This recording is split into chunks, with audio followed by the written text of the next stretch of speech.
ایک مرتبہ عید کو بڑی بھاری ٹوپی مجھ کو اماں جان نے پہنا دی تھی۔ وہی ٹوپی اوڑھے ہوئے میں خالہ جان کے یہاں جاتا تھا۔ میاں مسکین کے کوچے میں پہنچا تو بہت سے چپراسی پیادے گھر کو گھیرے ہوئے تھے اور بہت سے تماشائی بھی وہاں موجود تھے۔ یہ دیکھ کر میں بھی لوگوں میں جا گھسا تو معلوم ہوا کہ ایک نہایت غریب بوڑھی سی عورت ہے جو چھوٹے چھوٹے کئی بچے ہیں۔ سرکاری پیادے اس کے میاں کو پکڑے لیے جا رہے ہیں اس واسطے کہ اس نے کسی بنیے کے یہاں ادھار کھایا تھا اور بنیے نے اس پر ڈگری جاری کرائی تھی۔ وہ مرد مانتا تھا قرضہ واجب ہے، مگر میں کیا کروں، اس وقت بالکل تہی دست ہوں۔ ہر چند اس بیچارے بنیے کی اور سرکاری پیادوں کی بہتری خوشامد کی، مگر نہ بنیاد مانتا تھا نہ پیادے باز آتے تھے اور پکڑے لیے جاتے تھے۔ لوگ جو وہاں کھڑے تھے انہوں نے بھی کہا، لالا جہاں تم نے آپ نے اتنے دنوں صبر کیا، 10-5 روز اور صبر کر جاؤ۔ تو بنیا بولا، اچھی کہی میاں جی، اچھی کہی۔ برسوں کا نانوا اور روز کی ٹال مٹول، بھگوان جانے ابھی تو کہاں صاحب کی عزت اتروائے لیتا ہوں۔ وہ شخص جس پر ڈگری جاری تھی غریب تو تھا لیکن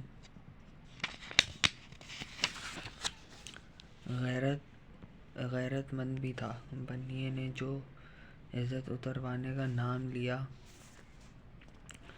سرخ ہو گیا اور گھر میں گھس تلوار میان سے نکال چاہتا تھا کہ بنیے کا سر الگ کر دے کہ اس کی بیوی اس کے پیروں میں بنیے لپٹ گئی اور رو کر کہنے لگی، خدا کے لیے کیا غضب کرتے ہو، یہی تمہارا غصہ ہے تو پہلے مجھ پر اور بچوں پر ہاتھ صاف کرو، کیونکہ تمہارے بعد ہمارا تو کہیں بھی ٹھکانہ نہیں۔ ماں کو روتا دیکھ بچے اس طرح تھاڑے مار مار کر روئے کہ میرا دل دہل گیا اور دوڑ کر سب کے سب باپ کو لپٹ گئے۔ ان کی یہ حالت دیکھ کر خاں صاحب بھی ٹھنڈے ہوئے اور تلوار کو میاں کی میان کر کھوٹی سے لٹکا دیا اور بیوی سے کہا، اچھا تو نیک بخت، پھر مجھ کو اس بے عزتی سے بچنے کی کوئی تدبیر بتا۔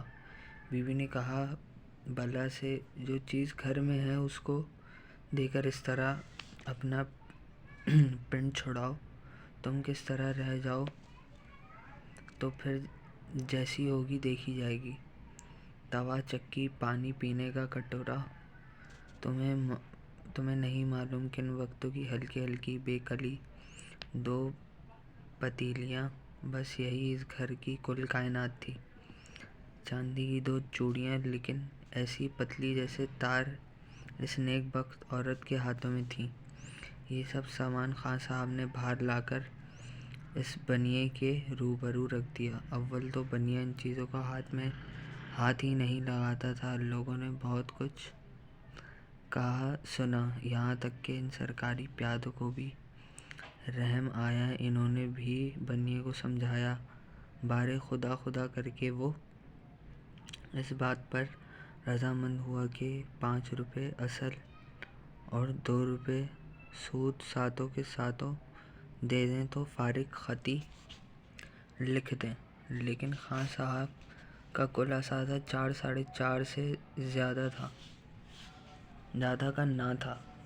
تب پھر گھر میں گئے اور بیوی سے کہا کہ 2.5 روپے کی کسر رہ گئی ہے۔ تو بیوی نے کہا، اب کوئی چیز بھی میرے پاس نہیں، ہاں لڑکی کے کانوں میں چاندی کی بالیاں ہیں، دیکھو جو ان کو ملا کر پوری پڑے۔ وہ لڑکی کوئی 6 برس کی تھی، بس بہینہ جتنی ہماری حمیدہ ماں جو لگی اس کی بالیاں اتارنے تو وہ لڑکی اس حسرت کے ساتھ روئی کہ مجھ سے ضبط نہ ہو سکا، اور میں نے دل میں کہا کہ الہی اس وقت مجھ سے کچھ بھی اس کی مدد نہیں ہو سکتی۔ فوراً خیال آیا کہ 1 روپیہ اور کوئی 2 آنے کے پیسے تو نقد میرے پاس ہیں، دیکھوں ٹوپی بک جائے تو شاید خاں صاحب کا سارا قرضہ چک جائے۔ بازار تو قریب تھا ہی، فوراً میں گلی کے باہر نکل آیا، رومال تو سر سے لپیٹ لیا اور ٹوپی ہاتھ میں لے نکل آیا۔ ایک گوٹے والے کو دکھائی، اس نے 6 کی آنکی۔ میں نے بھی چھوٹتے ہی کہا کہ لا بلا سے 6 ہی دے، غرض 6 وہ ایک۔ میرے پاس نقد تھا 7 روپے، لے کر میں نے چپکے سے عورت کے ہاتھ پر رکھ دیے۔ تب تک پیادے خاں صاحب کو گرفتار کر کے لے جا چکے تھے اور گھر میں رونا پیٹنا مچ رہا تھا۔ دفعتاً پورے 7 روپے ہاتھ میں دیکھ کر اس عورت پر ایک شادی مرگ کی سی کیفیت طاری ہو گئی، اور اس خوشی میں اس نے کچھ نہ سوچا کہ یہ روپیہ کیسا ہے اور کس نے دیا ہے۔ فوراً اپنے ہمسائے کو روپے دے کر دوڑایا اور خود بچوں سمیت دروازے میں آ کھڑی ہوئی۔ بات کی بات میں خاں صاحب چھوٹ آئے تو بچوں کو کیسی خوشی کے کودیں اور اچھلیں، کبھی باپ کے کندھے پر اور کبھی ماں کی گود میں، کبھی ایک پر ایک۔ اب اس عورت کو میرا خیال آیا اور بچوں سے بولی، کم بختوں، کیا ادھم مچائی ہے، اور میری طرف اشارہ کر کے کہا، دعا دو اس اللہ کے بندے کی جان و مال کو جس نے آج باپ کی اور تم سب کی جانیں رکھنی، نہیں تو ٹکڑا بھی مانگنے نہ ملتا۔ کوئی چچا یا ماموں بیٹھا تھا کہ اس کا تمہارا درد ہوتا اور اس مصیبت کے وقت تمہاری دستگیری کرتا۔ صرف ایک باپ کے دم کا سہارا ہے کہ اللہ رکھے اس کے ہاتھ پاؤں چلتے ہیں تو محنت سے مزدوری سے خدا کا شکر ہے، روکی سوکھی روز کے روز 2 وقت نہیں تو ایک ہی وقت مل تو جاتی ہے۔ ہمارے حق میں تو یہ لڑکا کیا ہے، رحمت کا فرشتہ ہے، نہ جان نہ پہچان، نہ رشتہ نہ ناتا، اور اس اللہ کے بندے نے مٹھی بھر روپے دے کر آج ہم سب کو نئے سرے سے زندہ کیا۔ وہ بچے جس شکر گزاری کی نظر سے مجھ کو دیکھتے تھے، اس کی مسرت تب تک میں اپنے دل میں پاتا ہوں۔ روپیہ خرچ کرنے کے بعد مجھ کو عمر بھر ایسی خوشی نہیں ہوئی جیسے کہ اس دن تھی، مگر دونوں میاں بیوی کی ذہن میں اس وقت تک یہ بات نہیں آئی تھی کہ میں نے روپیہ ان کو دے دیا۔ وہ سمجھتے تھے کہ قرض کے طور پر دیا ہے۔ میں تو کھسکنے کو تھا، مگر وہ عورت زبردستی مجھ کو اپنے گھر میں لے گئی اور ٹوٹی سی ایک چوکی پڑی تھی، میں ہر چند منع کرتا رہا، جلدی سے اس کو اپنے دوپٹے سے جھاڑ مجھ کو بیٹھنے کا اشارہ کیا اور میاں سے بولی، نوچ کوئی تم جیسا بے خبر ہو کھڑے کیا ہو، جاؤ ایک گلوری بازار سے میاں کے لیے بنوا لاؤ۔ میں پان نہیں کھاتا، تکلیف مت کرو۔ عورت، بیٹا تمہاری خدمت میں، اور ہم کو تکلیف جی چاہتا ہے کہ آنکھیں تمہارے تلووں میں بچھا دوں، قربان اس پیاری پیاری صورت کے، نثار اس بھولی بھالی شکل کے۔ بیٹا تم یہ بتاؤ کہ تم ہو کون؟ میری خالہ میاں صابر بخش کے سرائے میں رہتی ہیں۔ عورت، پھر بیٹا یہ اپنا روپیہ تم ہم سے کب لوگے؟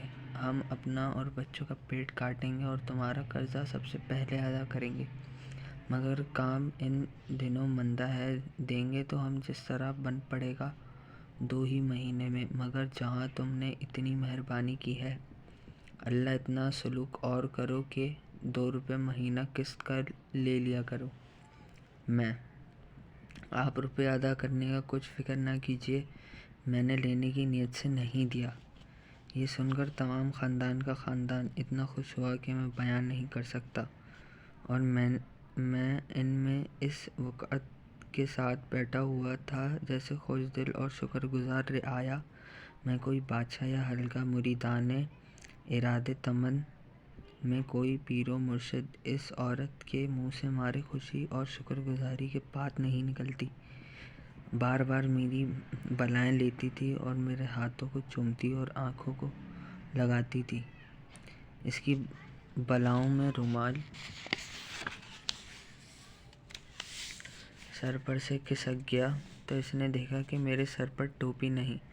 پوچھا تو مجھ کو کہنا پڑا کہ وہی ٹوپی بیچ کر میں نے روپیہ دیا۔ پھر تو اس کا یہ حال تھا کہ بچھی جاتی تھی۔ 7 روپے کی بھی کچھ حقیقت تھی، مگر اس نے مجھ کو سینکڑوں ہزاروں ہی دعائیں دی ہوں گی۔ اس نے جو اتنی احسان مندی ظاہر کی تو میں الٹا اس کا ممنون ہوا۔